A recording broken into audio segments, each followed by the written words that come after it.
It's one of the greatest success stories in space exploration. Despite traveling through space since 1977, the two Voyager probes continue their groundbreaking research mission even today. These identical twin spacecraft have now ventured beyond the boundaries of our solar system, giving us an unprecedented glimpse into the vast unknown of interstellar space. But while their achievements are nothing short of extraordinary, there's another side to their story, one that reveals the challenges of operating spacecraft that have been in service for nearly half a century. Voyager 1 in particular recently faced a serious technical issue that nearly silenced it forever. For a moment, it seemed like we might have to say a final goodbye to the legendary probe. A critical malfunction threatened to cut off communication, putting an end to its historic journey. However, NASA engineers managed to breathe new life into the aging spacecraft through an extremely risky maneuver. While this fix bought some time, the reality is that the longest-running space mission in history is slowly approaching its inevitable conclusion. Nearly 50 years in the harsh environment of space has taken its toll. Over the years, both Voyager 1 and Voyager 2 have experienced their fair share of technical troubles. One of the most notable occurred in the spring of 2022, when Voyager 1 began transmitting strange, nonsensical telemetry data back to Earth. Although the spacecraft was otherwise functioning as expected, the data simply didn't make sense. It took NASA scientists several months to identify the source of the problem. The issue? Voyager 1's attitude control system had mistakenly tried to send its data through an onboard computer that had been shut down long ago. While experts were unable to determine why this happened, they did manage to redirect the data back to a still-functioning computer using the Deep Space Network's powerful radio antennas.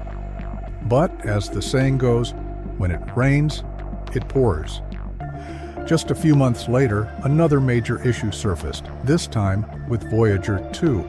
A simple mistake caused its antenna to misalign by just 2 degrees, which might not seem like much, but in the vastness of space, it was enough to cause a huge problem. The antenna was no longer pointing toward Earth, meaning the probe's data transmissions were missing their target entirely. The only solution? An interstellar scream. Since Voyager 2 was nearly 20 billion kilometers away from Earth at the time, sending a correction command was no easy task. It took an agonizing 18.5 hours for the signal to reach the probe, and another 18.5 hours for NASA to receive a response. That meant scientists had to wait a full 37 hours to find out whether their desperate attempt had worked. When the long-awaited reply finally arrived, there was a collective sigh of relief. Voyager 2 was back in communication. The Voyager mission has always been about pushing the limits of what's possible, and time and again, NASA engineers have performed what can only be described as technical miracles to keep these aging probes alive. But even after these latest challenges were overcome, the team behind the Voyager program found themselves facing yet another set of obstacles. On November 14, 2023, Voyager 1 made headlines once again when it suddenly lost the ability to properly package and transmit its invaluable data from interstellar space to Earth. The culprit?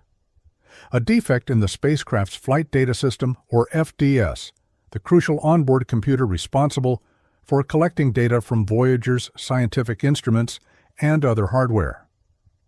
Normally, the FDS converts this information into a compact digital packet of ones and zeros before passing it along to the Telemetry Modulation Unit, or TMU, which then beams it back to Earth. But somewhere along this process, something went wrong. The communication link between the FDS and TMU had broken down. As a result, the TMU could only transmit a never-ending loop of meaningless ones and zeros, like a stuck record. NASA engineers immediately jumped into action, attempting to restart the FDS on December 23rd, but the first rescue attempt was unsuccessful. It seemed like Voyager 1 had finally reached a point of no return. Some experts even admitted that it would take nothing short of a miracle to bring the ancient probe back to life. And yet, miracles do happen. In April of this year, NASA finally announced the breakthrough everyone had been waiting for. Voyager 1 was transmitting data once again. But getting to this point had been no easy feat. After months of meticulous troubleshooting, engineers discovered the root of the issue, a defective microchip within the FDS. This chip contained a critical piece of program code that verified and processed the data before transmission. With the chip damaged, the only way to restore Voyager 1's functionality was to relocate the missing program code and store it elsewhere in the onboard computer. However, there was one major obstacle. Storage space on Voyager 1's outdated systems was extremely limited. The engineers needed to get creative. Instead of trying to fit the program code into one location, they decided to break it into smaller pieces and distribute them across different sections of the FDS. But this required an entirely new approach. Every reference to the original storage location had to be rewritten, and additional script lines had to be inserted to guide the onboard computer through the fragmented code. Finally, after months of planning and execution, the updated code was transmitted to Voyager 1, and soon after, the probe responded with the long-awaited technical data. Step by step, NASA engineers continued refining the fix, and eventually Voyager 1 began transmitting scientifically valuable data from its interstellar mission once again. But while this was a major victory, NASA wasn't just focused on fixing emergencies. They were also thinking about the future. To extend the lifespan of the Voyager probes for as long as possible, the team implemented a series of energy-saving measures. One of the most notable changes was the shutdown of a backup system designed to absorb voltage fluctuations. By turning it off, NASA was able to redirect its reserved power to Voyager's scientific instruments, ensuring they remain operational for as long as possible. However, not all problems can be solved with clever workarounds. One looming issue that engineers have yet to fully address is the state of Voyager 1's fuel lines. After nearly 5 decades in space, the lines have become so clogged and aged that they pose a serious risk to the probe's stability, and unfortunately, there's no simple fix for this particular challenge. The decision was made to turn off one of Voyager 1's main heating units, a choice that was not taken lightly. The spacecraft depends on small positioning thrusters to keep its antenna precisely aligned with Earth, ensuring that data can be transmitted across billions of kilometers. These thrusters rely on liquid hydrazine fuel, delivering tiny bursts of thrust lasting only a few milliseconds at a time. But after nearly 50 years in space, even these reliable components have suffered the effects of age. When Voyager 1 first launched on September 5, 1977, it was equipped with 3 sets of thrusters, 1 for course corrections and 2 for attitude control. However, as the years passed, wear and tear forced NASA to adapt. By 2002, deposits in the fuel lines had clogged the first set of positioning thrusters, leading engineers to switch to the second set. But this was only a temporary solution. Over time, the second set also showed signs of clogging, prompting another switch in 2018. This time to the third set, originally designed for course corrections rather than fine adjustments. Now, 6 years later, this final set of nozzles is also in rough shape. In fact, the situation is even more critical than before. The course correction thrusters have deteriorated faster than the previous 2 sets.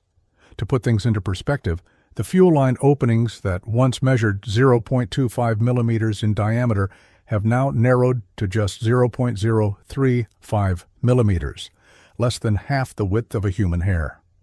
The risk of complete failure was becoming too great, and NASA had no choice but to act. The only option left was to switch back to one of the earlier sets of thrusters. However, this was far from a straightforward process. Due to Voyager 1's dwindling energy supply, even the smallest power adjustment could jeopardize the probe's survival. Restarting the deactivated thrusters required preheating them, but the limited power available meant that something else had to be shut down to make this possible. This presented NASA with a difficult dilemma. Every remaining system on Voyager 1 is essential, and shutting down any one of them could have irreversible consequences. If the scientific instruments were powered off, there was no guarantee they could be turned back on. After weeks of careful deliberation, engineers determined that the least risky option was to deactivate one of the main heating units. And so, with a calculated risk, the plan was put into action. On August 27, 2024, the shutdown was initiated, lasting for an hour while the nozzles preheated. To the NASA scientists monitoring the process, those 60 minutes must have felt like an eternity, especially knowing that every message sent to Voyager 1 takes about 22.5 hours to travel one way. But when the long-awaited response finally arrived, there was a collective sigh of relief. The thruster swap was a success. Voyager 1 could once again properly align its antenna with Earth and continue transmitting data. However, this victory comes with an expiration date. The reactivated thruster set isn't in perfect condition. It had already accumulated enough deposits to require its initial shutdown years ago. This means that at some point it, too, will become unusable. Meanwhile, NASA has also had to make sacrifices with Voyager 2. In an effort to conserve power, one of its 5 remaining scientific instruments was recently deactivated. Just like the previous power-saving measures, this step was necessary to extend the probe's operational lifespan. After careful consideration, scientists determined that the plasma sensor was the least critical instrument to keep running. As a result, its scientific use is now a thing of the past, but will this create significant gaps in Voyager 2's future data collection? Fortunately, the answer is no. The plasma sensor was originally designed to measure solar wind particles, meaning it was oriented toward the Sun. However, since Voyager 2 has long since entered interstellar space, the direction of plasma flow has reversed. Particles now move toward the Sun instead of away from it. This essentially rendered the plasma sensor ineffective, making its shutdown a logical choice. Luckily, Voyager 2's plasma wave subsystem remains active, ensuring that scientists can still detect plasma currents and turbulence in interstellar space. With all of these rescue operations and power-saving strategies, NASA hopes to keep both Voyager probes operational well into the 2030s. And at this point, it's worth remembering that when these twin probes launched in the 1970s, their expected lifespan was only 5 years. Yet, nearly 5 decades later, they are still pushing the boundaries of human knowledge. Even when the day finally comes that Voyager 1 and 2 lose power and fall silent, their journey will not end. They will continue traveling through space, carrying humanity's message for millions, perhaps even billions, of years to come.